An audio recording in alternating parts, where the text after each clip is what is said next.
कल के आगे से किसलयों और कुसुम स्तबकों की मनोहर छाया के नीचे स्फटिक के आसन पर अपने प्रिय को बैठाकर सुंदरियां अबीर कुमकुम चंदन और पुष्प संभार से पहले कंदर्प देवता की पूजा करती थीं। किसलय मतलब नया पत्ता, कुसुम स्तबकों मतलब फूलों के गुच्छों, मनोहर सुंदर। स्फटिक एक प्रकार का पारदर्शी पत्थर होता था।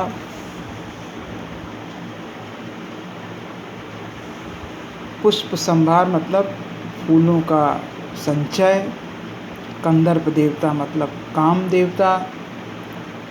तो नए पत्तों और फूलों के गुच्छों की मनोहर सुंदर छाया के नीचे स्फटिक के पत्थर के आसन पर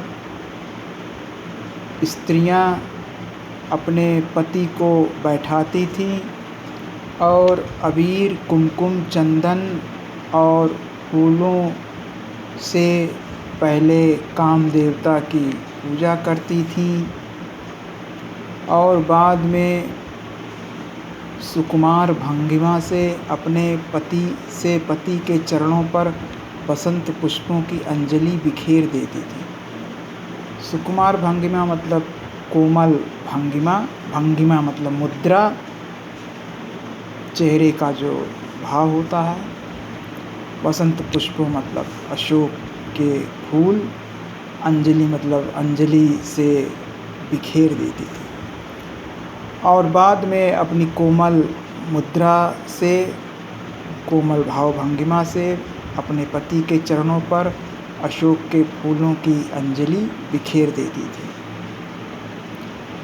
मैं सचमुच इस उत्सव को मादक मानता हूँ।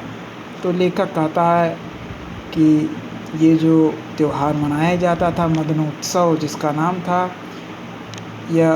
इस उत्सव को लेखक मादक अर्थात मस्त करने वाला मानता है।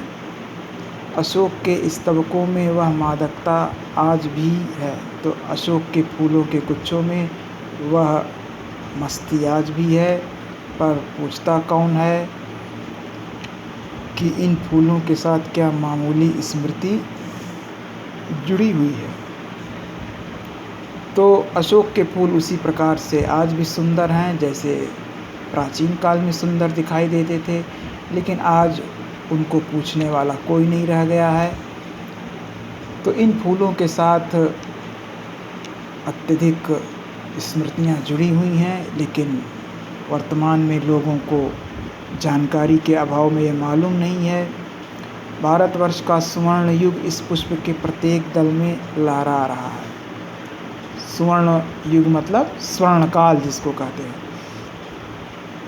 और दल मतलब जो फूल की पंखुड़ी होती है। तो भारतवर्ष का जो स्वर्ण युग था वह इस फूल के प्रत्येक पंखुड़ी में लहरा रहा है। कहने का मतलब है कि कालिदास का समय गुप्त युग माना जाता है और गुप्त युग को भारत के इतिहास का स्वर्ण युग भी कई इतिहासकार मानते हैं। तो इसीलिए लेखक कह रहा है कि भारतवर्ष का जो स्वर्ण युग है वो इस फूल के प्रत्येक पंखुड़ी में लहरा रहा है। कहते हैं दुनिया बड़ी भुलक्कड़ है, केवल उतना ही याद रखती है जितने से उसका स्वार्थ सधता है। तो दुनिया के लोग भुलक्कड़ होते हैं, केवल उतनी ही चीज़ याद रखते हैं जितने से उनके स्वार्थ की पूर्ति होती है। सधता मतलब सिद्धि होती है, बाकी को फेंक कर आगे बढ़ जाती है। तो बाकी जो स्मृतियाँ होती हैं, बाकी जो घटनाएं होती हैं जिनसे जनता का स्वार्थ नहीं सिद्ध होता, तो उसको जनता भूल जाती है और आगे बढ़ जाती है। शायद अशोक से उसका स्वार्थ नहीं सधा। तो लेखक अनुमान लगाता है कि अशोक के फूल से भी जनता के स्वार्थों की पूर्ति नहीं हुई। क्यों उसे वह याद रखती, इसलिए जनता ने उसे भुला दिया। सारा संसार स्वार्थ का अखाड़ा ही तो है। तो सारे संसार के जो लोग होते हैं वो स्वार्थी ही होते हैं। ये जीवन में विविध अनुभवों से सिद्ध ही हो जाता है।